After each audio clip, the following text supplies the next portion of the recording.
So let's understand that desires binds you, not your karma. So how you get a next life?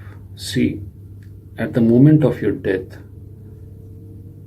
a seed will come up or a desire. Seed is basically seed of a desire, like whatever you thought in your whole life, whatever you desired in your whole life. So every desire is dropping a seed. You will, any human being, he will not desire for anything bad. The desire is always good from his point of view. It might not be good, but from his point of view, that's what he wants. That's the desire. And everyone wants something which will benefit them.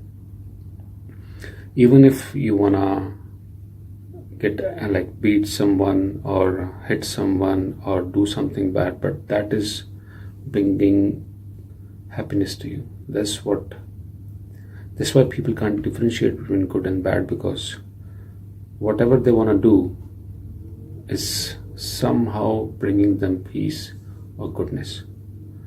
So every desire is dropping a seed, and that one of that seed will come up at the time of death and will lead you towards your next life.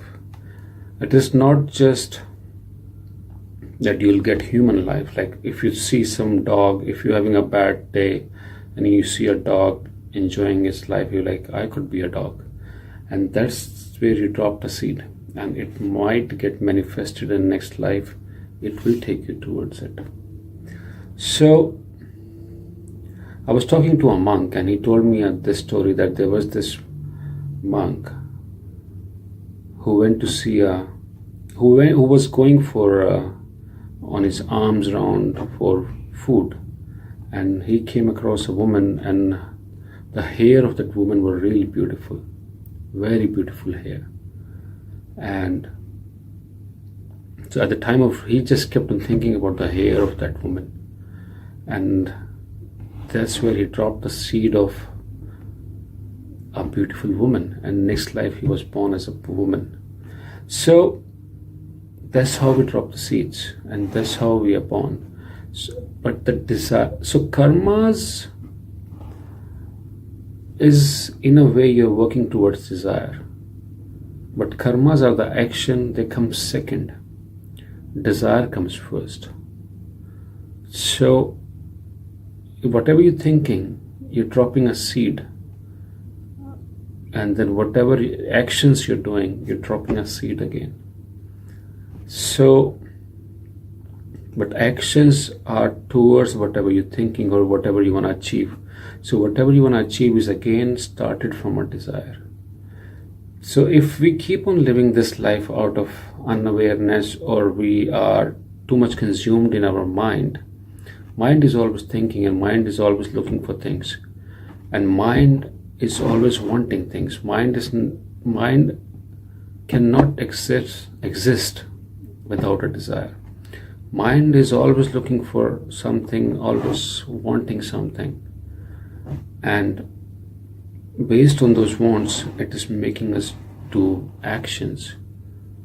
So our actions are based on our desires, and mind doesn't want, see, mind will never want anything which is bad. It will always want something which is good. Otherwise, the only reason it is differentiating between a thing as good and bad, because one thing it is getting which it doesn't want, and one thing, because it doesn't want the thing which is getting, so it wants something else. That's why it's running, and it's creating a desire.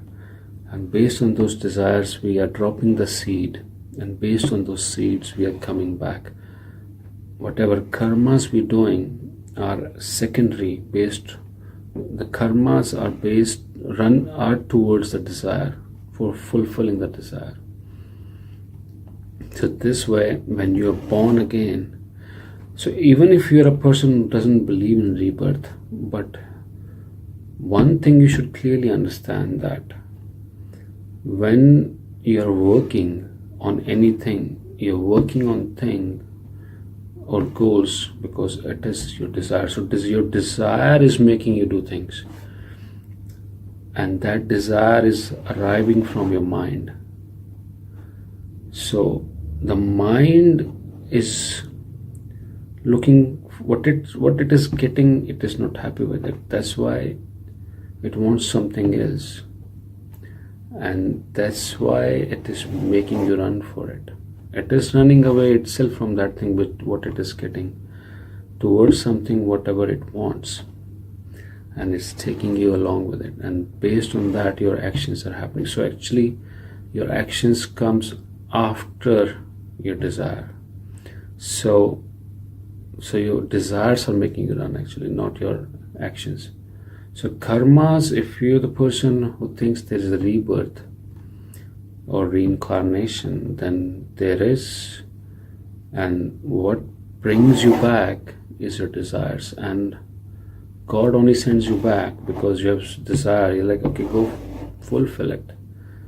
He's not stopping you. He wants you to go fulfill it, but we are dropping the seeds. So those desires are binding us. So basically I can say your mind is binding you, not your actions is binding you.